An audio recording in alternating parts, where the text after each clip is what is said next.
With more people than ever having access to the internet, streaming and downloading music is at an all-time high.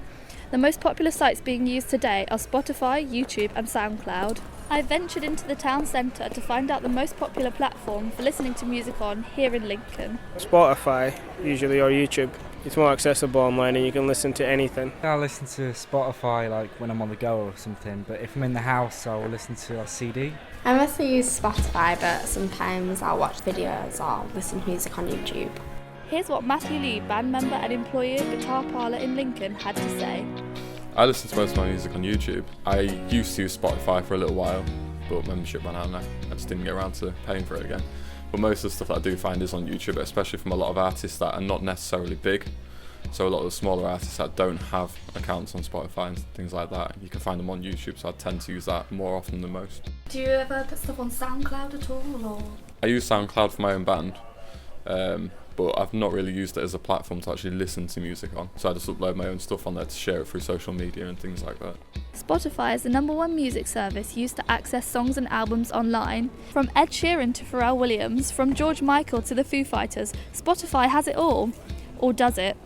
As of 2014, artists such as Taylor Swift, the Beatles and Jason Aldean chose to opt out of having their music available to users on the service. Similarly, 2 weeks after Taylor's decision, Jason Aldean made the decision to remove his music. However, for some artists, simply gaining recognition for their work is satisfying enough.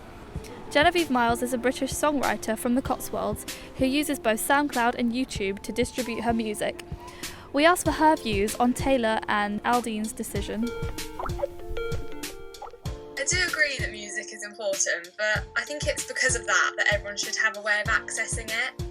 And I think that places like SoundCloud and YouTube are really good for people to be able to listen because we can't all afford that and everyone should be allowed music.